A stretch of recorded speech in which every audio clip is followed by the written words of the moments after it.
예, 오늘은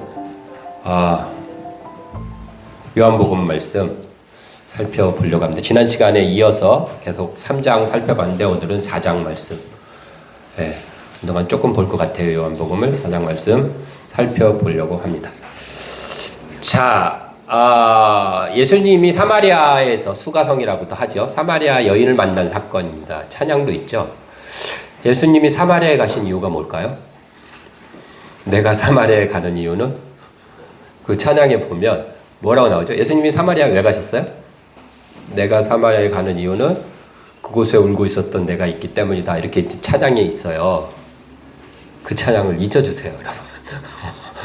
잊어주시고 그렇게 해석들을 많이 해오는 것 같아요. 요즘은 예수님께서 그 여인을 만나기 위해서 일부러 가셨다. 그 증거로 4절에 보면 사마리아를 통과하여야 하겠는지라 이렇게 돼 있어요. 하겠는지라 이게 머스트거든요. 그래서 꼭 해야만 한다 이런 뜻이잖아요. 그래서 의도를 갖고 가셨다 뭐 이런 식으로 좋은 해석이긴 하지만 네. 그리고 9절에 보면 유대인이 사마리아인과 상종하지 않는다. 이러니까 상종하지 않는데 일부러 거기 가신 거다. 이렇게 이제 고개 두 개가 붙었어요. 맞긴 하지만 그래서 사마리아 여인을 만나러 가셨다. 일부러. 은혜스럽죠. 예수님께서 그 바쁜데도 날 만나러 오셨어. 은혜스러운데. 그리고 설교하는 사람은 은혜스럽게 설교하고 싶은 마음이 있고 듣는 사람도 뭐 좋은 게 좋은 거지. 은혜스럽게 들으면 좋잖아. 같은. 요게 가장 위험할 때예요. 성도들은 좋은 게 아닙니다. 여러분 꼭 생각하세요. 좋은 게 아니라 올바른 게 좋은 거예요. 네. 그러니까 기독교인은 절대 그 생각하면 안 돼요. 좋은 게 좋은 거니까. 은혜스럽게 들으면 되잖아. 이러면 안 돼요. 설교자도 그런 욕심이 있어요. 이왕이면 설교 은혜스럽게 하고 싶어요. 그 본문을 은혜스럽게 전하고 싶어요. 근데 은혜스럽게 전하는 게 중요한 게 아니라 있는 대로 전하는 게 중요한 거예요. 설교자는. 설교자는 있는 대로 전하려고 하고 있는 그대로 듣는 사람들은 올바른 게 좋은 거다라고 들으려고 해야 돼요. 이래 좋은 교회가 되는 거예요. 왜 그러냐면 제가 얘기했던 이제 그 이유는 뒤에서 좀 설명을 하겠지만 상종하지 않는다 일단 그랬잖아요. 상종하지 않는다라는 말은요 원어대로 하면 이런 뜻이에요. 함께 사용하지 않는다. 더 정확히 얘기하면 유대인들은 이 말을 어떻게 쓰냐면 그릇을 함께 쓰지 않는다. 이런 의미예요. 직역이에요, 그게. 그냥 그렇게 쓰는 말이에요. 일반적으로도 쓰는 말이에요. 그릇을 함께 쓰지 않아요. 이게 무슨 얘기냐면요. 유대인들은 이방인들하고 그릇을 같이 쓰지 않아요. 그래서 어떤 그 랍비가 이방인 집에 가잖아요. 집에 가요. 가서 앉으면 아무것도 안 먹어요. 왜요? 그릇이 같잖아요.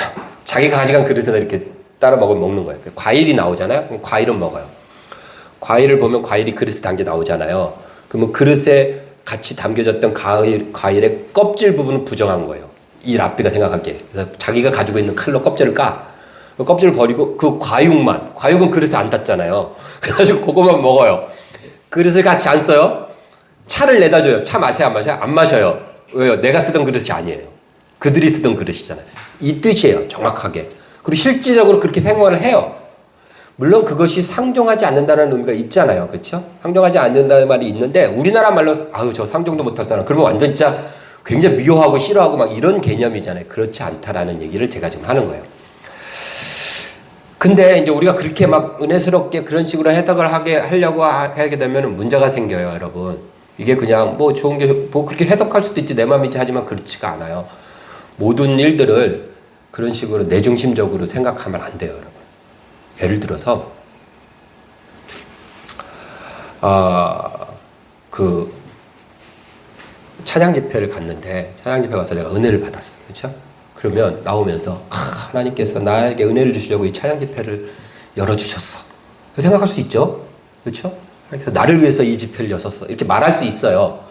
그런데 정확히 나 한 명을 위해서 하나님께서 찬양 집회를 이렇게 만든 건 아니시잖아요, 그렇죠? 그렇게 하면 나머지 거기 참석한 모든 사람들은 다 오징어잖아요. 그렇죠? 엑스트라고. 그런 개념으로 가면 안 된다는 거예요. 삼풍백화점이 만약 그렇게 무너졌을 때 그 속에서 살아난 어떤 사람이 그 속에서 예수를 안 믿다가 하나님 나 살려주시면 예수 믿겠습니다. 그리고 정말로 살아났다고 합시다. 그런 일은 있었는지 없었는지 모르지만 그럽시다. 그 사람이 살아나서 그 사람 주변 사람이나 그 가족이나 누가 하나님께서 당신에게 신앙을 주시기 위해서 이런 일을 일으키셨나 보다. 이렇게 얘기하면 안 되는 거예요. 그런 큰 재난 속에서도 하나님께서 영혼 구원의 일을 하셨다. 이렇게 바라봐야 되는 거지. 영혼을 당신 한 사람을 구원하기 위해서 이런 재난을 일으키셨다. 이렇게 가면 안 된다는 얘기잖아요. 그렇죠? 이 사마리아 여인을 만나기 위해서 예수님이 가셨다가 아니라 예수님 가시는 길에 사마리아 여인을 만나셨다. 이렇게 돼야 되는 거라는 거죠. 그렇죠? 이게 올바른 해석이라는 거예요.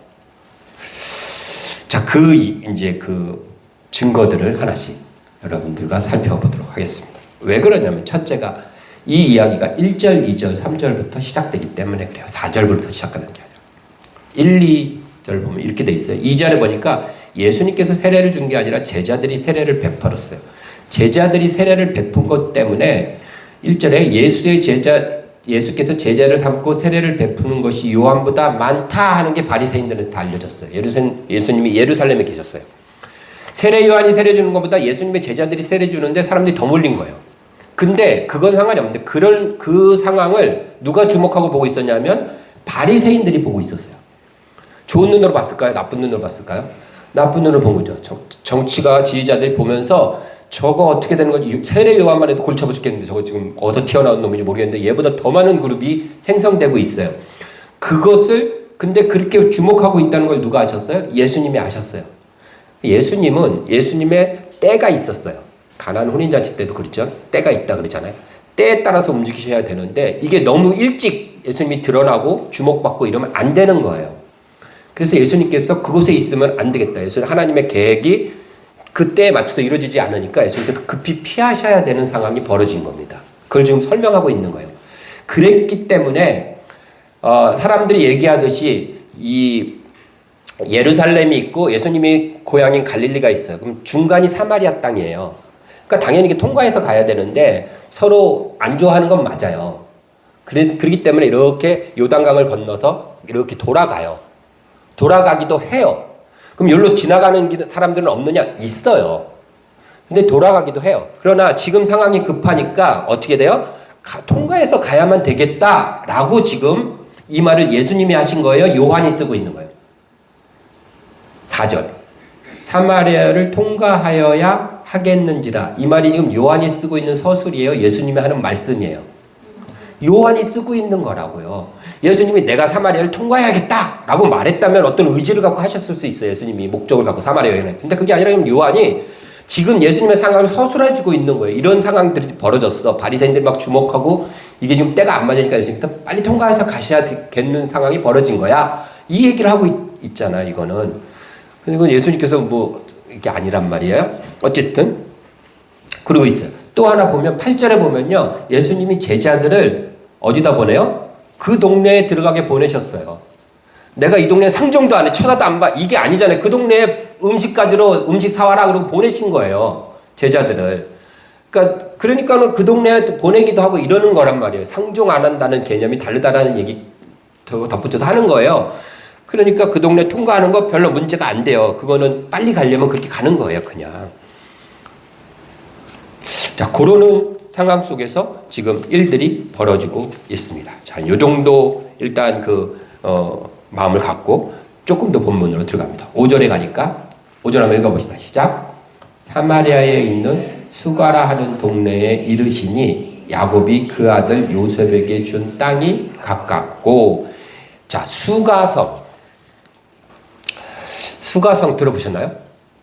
되게 유명한 곳이에요. 이 장소를 보통 이제 그곳이라고 얘기해요. 구약성경 아주 유명한 한 장소로 얘기해요. 그건 어디냐면요. 세겜성 들어보셨나요? 네, 세겜이라는 도시가 있죠.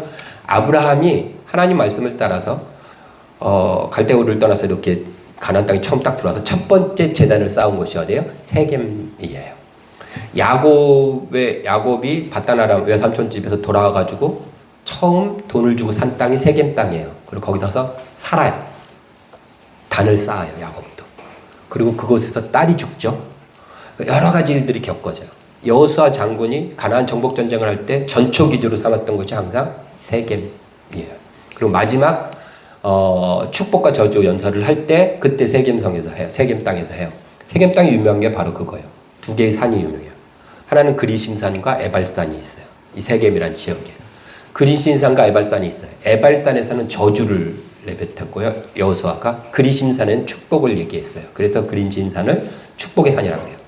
근데 이 세겜이라는 이 수가라는 지역은 에발산 기슭에 있어요. 저주를 얘기했던 그 기슭에 있어요. 이유는 모르겠어요. 왜 그럴까요? 하필 거기에 야곱의 우물이 있었기 때문에 그랬던 것 같아요. 우물이 있어야 모여 살 거 아니에요. 그렇죠? 그래서 거기에 야곱의 우물이 있어요. 창세기 48장에 보면 야곱이 마지막에 죽기 전에 유언을 막 해요. 아들들, 자식들 놔두고 항상 다 축복하는데 요셉한테 축복하면서 이 세겜 땅의 일부를 너한테 줄게 라고 기록돼 있어요. 48장, 창세기 48장에 그 얘기를 지금 오늘 하는 거예요. 야곱이 우리 조상에게 준 땅이야. 이렇게 요셉에게 준 땅이고 야곱의 우물이 있어. 이 얘기를 하고 있어요. 오늘 본문에 보면. 자, 그곳이 수가라는 곳입니다. 자, 그곳에 들어가셨는데 6절에 보니까 거기에 또 야곱의 우물이 있다 이렇게 얘기해요. 이 야곱의 우물이 지금도 있어요. 놀랍죠? 네. 제가 이제 이걸 좀 보여드릴 텐데 그 전에 우리 이 보여주는 이유가 뭐냐면 우리가 머릿속에 그리고 있는 지금 오늘 이 사건의 그림들이 있을 거 아니에요. 머릿속에 우물가에서 여인을 만나고 예수님 이런 이 장면을 수정을 좀 해야 돼요. 그 이스라엘 그 당시의 장면과 우리 장면이 다를 수 있잖아요. 그렇죠? 거기서 오는 본문 해석에 문제가 있을 수 있기 때문에 그것 때문에 보여드리는 거예요. 자, 첫 번째 그림은 이건 유명한 어떤 화가가 17세기 화가가 그린 그림이에요. 이게 이제 보통 우리도 이런 그림 생각하죠. 우물이 저렇게 저 정도 높이의 우물이 있고 예수님이 우물 곁에 여기 보면 우물 곁에 앉았다 이렇게 잖아요. 6절에 그 곁에 앉아 계시고 여인이 이렇게 있고 자, 근데 실제로 현재 있는 야곱의 우물은 이렇게 생겼어요. 아, 이거는 이제 우리가 생각하는 우물을 그냥 놓은 거예요. 제가 우리나라 우물이에요. 이렇게 이게 이스라엘의 우물이에요. 요건 아니고 요거예요. 요게 실제로 발견된 요 뒤에 네모난 거 저게 야곱의 우물이에요. 위에서 보면 이렇게 생겼어요. 저렇게 구멍이 뚫려져 있는 거예요. 네, 이렇게 구멍이 뚫려져 있어요. 그런데 요게 지금 이스라엘 가면 볼 수 있는 야곱의 우물이에요. 여기 교회가 세워져 있어요. 이 교회가 원래는 이제 AD 300년경에 세워졌는데 무너지고 또 세워지고 막 여러 번의 작업이 있었어요. 그러다가 요거는 다시 복구해 놓은 건데 1900년도에 처음 그 교회가 발견되면서 야곱의 우물이라는 것이 발견이 됐어요. 그때 당시의 그림은 이렇게 돼 있어요. 이게 좀 낮죠? 근데 지금 많이 높여 놓은 거예요. 그 복구해 놓은 거라 그래요. 원래 모습은 이게 가장 원형과 가까운 모습일 거예요. 낮아요. 그리고 가운데 구멍이 뚫려 있습니다. 그렇죠? 자, 그러면 아까 봤던 우물과 지금 이 우물은 일단 좀 차이가 나잖아요. 그리고 이스라엘에는 저런 우물이 가운데 구멍이 뚫려 있는데 그 위에 갓돌이라는 게 올려져 있어요. 갓돌. 그게 뭐냐면 이 위에 돌이 있어요. 45에서 50cm 정도 되는 두께. 이게 한 이 정도 되겠죠? 꽤 되죠? 그 두께 1.5m 정도 되는 돌이 이 위에 올려져 있어요. 그리고 돌 가운데 조그만 구멍이 있어요. 그곳으로 올리는 거예요. 왜냐하면 지금 아까처럼 저렇게 큰 구멍이 있으면 먼지도 들어갈 뿐만 아니라 아이들이 빠질 위험이 있어요. 낮잖아요, 우물이. 왜 우리나라 우물이 높으냐면 아이들 글로 못 들어가게 하는 이유도 있거든요. 근데 이건 낮으니까 이거 바로 그냥 빠질 수도 있고 큰일 나잖아요. 그래서 갓돌을 올려놔요. 그게 있었어요. 그리고 조그만 구멍이 있어요. 그 더불어서 이제 여러분들 이해를 돕기 위해서 지금 여기 보면 이게 두레박이잖아요. 그렇죠? 우리는 두레박 그릇 그러면 저렇게 생각해요. 우물가에서 두레박은. 이 고대 예수님 당시의 사람들 두레박이 어떻게 생겼어요? 저렇게 안 생겼어요. 어떻게 생겼냐면 가죽 주머니로 만들어요. 가죽으로 만들어서 평상시에 둘둘 말아서 이렇게 여행 갈 때 항상 갖고 다녀요. 왜냐하면 우리나라는 우물가에 가면 두레박이 항상 있어요. 어느 동네 가든. 그냥 퍼서 먹잖아요. 이스라엘에는 두레박이 없어요. 그래가지고 가죽으로 자기가 끈으로 묶어가지고 이렇게 똘똘똘 말아놓은 다음에 요거를 피면 입구가 이렇게 막혀 있을 거 아니에요. 그럼 여기다가 나무로 십자 모양의 나무를 갖다 껴요. 그럼 십자 모양의 나무가 들어가면서 입구가 이렇게 벌어지는 거예요. 그거에다 줄을 달아서 내려보내요. 그래갖고 물을 퍼서 먹어요. 여행하다가 우물을 만나면 집주머니에서 막 빼가지고 보찜에서 빼갖고 그거 탁 껴서 넣어서 먹는 거예요. 그런데 지금 오늘 읽은 본문에도 보면 무슨 얘기가 나오냐면 예수님께서 내가 너에게 생수를 주리라 할 때 11절에 뭐라고 하냐면 여자가 이르되 주여 물기를 그릇도 없고 이 얘기가 뭐냐 여기서 주여는 주님이 아니라 남자를 높여 부르는 말이에요. 당신은 물기를 그릇도 없으면서 이 얘기가 뭐냐면 당신 두레박도 지금 안 갖고 있잖아요. 그 두레박 여행용 두레박도 없으면서 뭐 나한테 물을 준다고 그래. 이 얘기를 하고 있는 거예요. 지금 이 부분은 이 얘기를 이제 그런 식으로 가셔야 되는 거예요. 그리고 아까도 제가 상종하지 않는다라고 했을 때 이런 얘기예요. 예수님이 두레박이 없어요. 제자들이 다 음식 사러. 그게 보이는 거예요. 두레박이 보통 갖고 다니니까.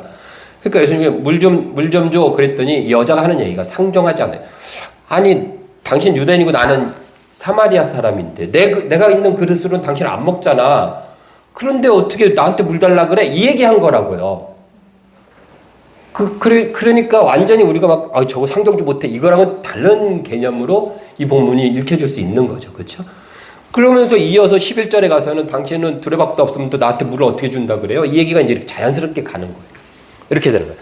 그러면 이제 그 위에 예수님께서 이제 그 곁에 가셨다, 곁에 앉으셨다라고 하는데 6절에 보면 우물 곁에 그대로 앉으시니 이렇게 돼 있어요.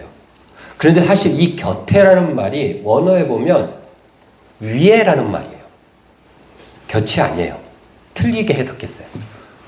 이 우물이 이렇게 돌이 있잖아요. 이 위에 털썩 앉으신 거예요. 우물이 이렇게 있는데 위에. 그림을 그려보세요. 근데 예수님께서 지금 어떻게 해요? 피곤하여 우물 곁에 그대로 앉으시니 6절 하고 있어요. 이렇게 얘기돼 있어요. 이 피곤하다라는 단어가 무슨 뜻이냐면요. 몹시 두들겨 맞다 이런 뜻이에요. 엄청 얻어맞은 거예요. 기진맥진하다 이런 뜻이에요. 이 시간이 6시라니까 난 12시쯤이거든요. 12시에 예수님께서 그러니까 급히 피해 오셨던 것 같아. 그러니까 도망치는 게 아니라 이 자리 빨리 가서 내가 피해야겠다. 하나님 때가 아니니까 오셨어요. 그러니까 사마리아를 통과할 정도로 급하게 지금 움직이시다가 너무 지치신 거예요. 그래가지고 가갖고 지쳐서 그대로 앉아서 너무 지친 상태에서 저 우물가 위에서 털퍼덕 앉으신 거예요. 이런 상황인 거예요. 그거지 뭐 예수님이 계획하고 있다가 내가 저 여인을 만나야 어젯밤부터 내가 너 만나려고 얘기해야지 저 얘기 이런 상황이 아니다라는 것을 지금 성경은 이렇게 리얼하게 보여주고 있는 거예요. 털퍼덕 앉으셨어요. 그런데 그 자체가 되게 특이한 장면 아니에요? 예수님 피곤해 지쳐서 털퍼덕 앉은 예수님. 생각해보세요. 성경 전체에서 예수님이 십자가에 달릴 때 빼고 가장 약한 모습의 예수님을 지금 여기 요한복음에서 보여주고 있어요. 이렇게까지 약하신 적이 없으셨거든요, 예수님은. 근데 요한은 그것을 보여주고 있어요. 우린 예수님이 너무 멀쩡하고 세기만 한데 평상시에 십자가 사건을 빼놓고 그거는 죽음이니까. 근데 예수님 그렇지 않으시기도 하는 것 같아요. 자, 근데 어쨌든 그 다음 이제 7절. 사마리아 여자 한 사람이 물을 길러 왔음에 이렇게 돼 있어요. 사마리아 여인이 물을 길러 옵니다. 이 여인이 물을 길러 밤 12시 아무도 없는데 낮 12시에 이렇게 오면서 생각했을 거예요. 야, 어쩌다 내 인생이 이렇게 됐지. 내가 6번이나 5번이나 결혼했는데 그 남자들 다 나 버리고 아마도 이 여자가 돌 맞아 죽지 않은 거 보니까 무슨 음란한 일을 행하거나 이러지는 않은 것 같아요. 유대인들은 남편이 있어도 이혼 증서 써주면은 다른 여자랑 이혼할 수 있잖아요. 정상적이진 않아요. 그러나 무슨 부정을 했다든지 이런 표현은 없어요. 그랬다면은 돌 맞아 죽었지. 그 조그만 동네에서 작은 마을에 수가라는 성이 맞아 죽었겠죠.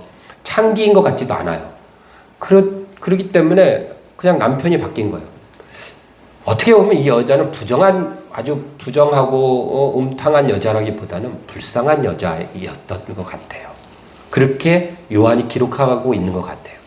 왜냐하면 그 당시에는 남자가 없으면 남편이 없는 경우 삶을 생활하기가 굉장히 어려운 그런 사회적인 상황이었잖아요. 그래서 남편한테 기댔는데 버림받고 또 그 다음은 남편한테 살아갈 수가 없으니까 남자에게 기댔는데 그 남편도 버림받고 5번이나 버림을 받았던 여인인 거예요. 그리고 6번째 지금 같이 살고 있는 남편도 지금 그닥 남편다운 남편이 아닌 모습으로 살고 있는 상황이죠. 그러니까는 물을 뜨러 낮에 그래도 사람들은 수군거리겠죠. 자기가 죄진 건 아니지만 눈치 보고 수군거리고 저거 참 뭐야 억세네 저렇게 막 그렇게 산다 막 이렇게 얘기하겠죠.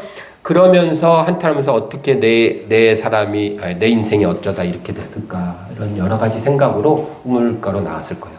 매일 그 시간에는 그 우물가는 이 여인의 공간이었을 거예요. 아무도 없는. 아무도 안 나오니까 더워서. 그러니까 여인이 그 시간 그 공간만큼은 내 공간인데 누가 앉아 있어요? 세상 지치고 훈봉지 뒤집어 쓴 어떤 남자가 우물에 앉아 있는 거예요. 여기 이렇게 앉아 있어요.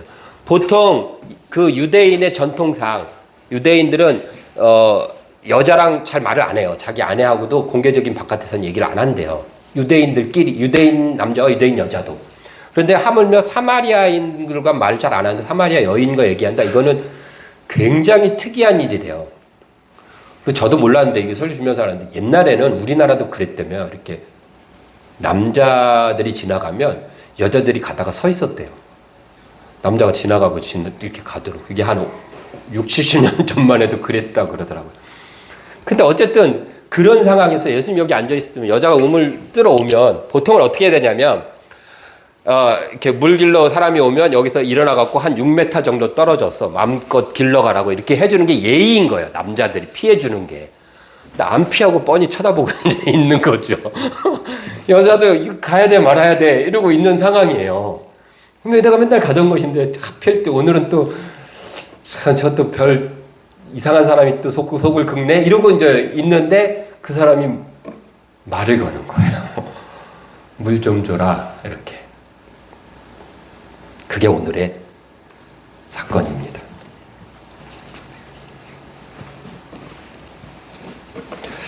전 그런 생각이 들었어요.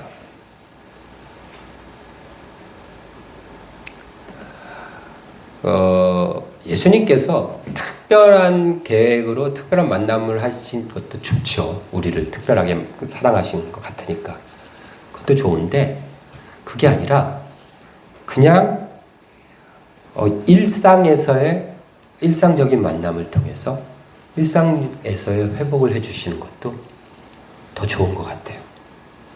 날 만나기 위해서 예수님께서 어떤 막 해를 움직이고 달을 움직이시는 그런 하나님도 좋은데 나 한 명을 위해서 그게 아니라 해를 움직이시고 달을 움직이시고 너무 지치고 바쁘심에도 불구하고 나를 그냥 지나치지 않는 예수님. 나에게 집중하시는 예수님. 그렇죠? 너무 바쁨에도 불구하고 꼬박꼬박 전화하고 문자하는 애인 좋잖아요.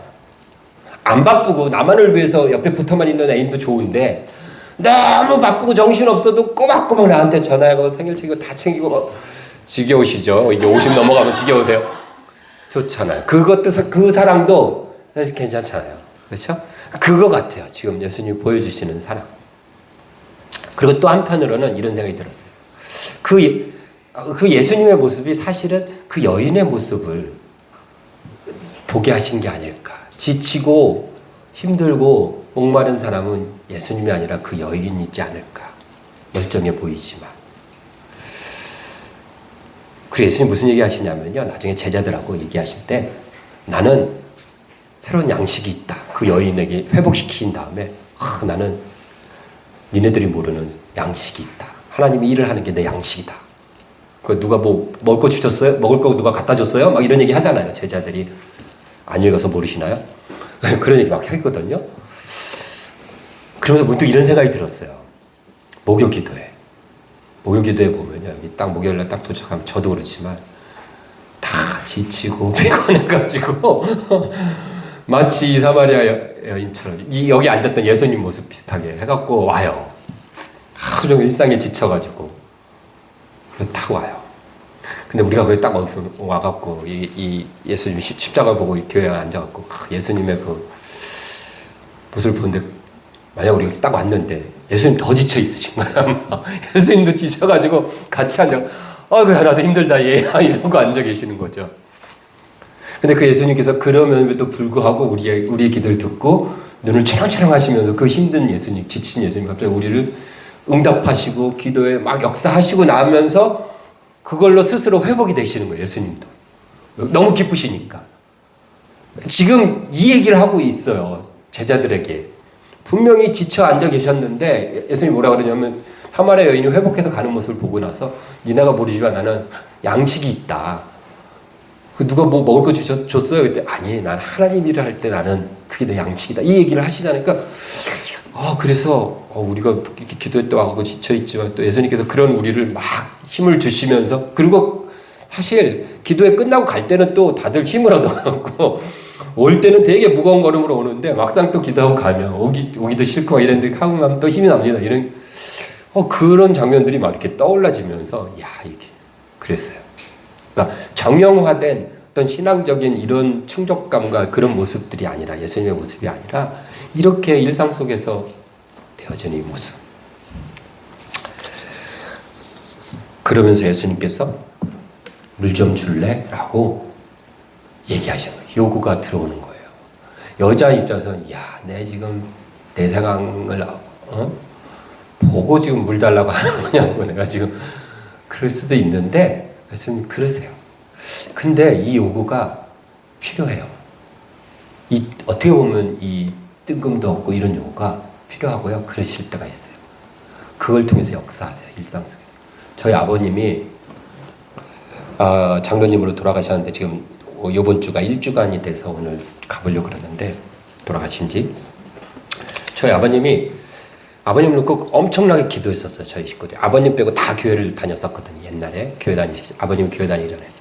그러면서 아버지한테 얘기했어요. 아버지랑 손잡고 새벽 예배 나가는 게 우리 꿈이에요. 맨날 기도하고 있어요. 그랬더니 아버지가 뭐라 하냐면, 교회 가는 건 좋은데 할머니가 계셨어요. 할머니가 돌아가실 때까지는 아빠 못 갈 것 같다 그러셨어요. 진지하게. 왜냐하면 저희 아버님 둘째셨는데 큰아버지 돌아가셨어요. 그러니까 제사를 진행해야 돼요. 아버지가.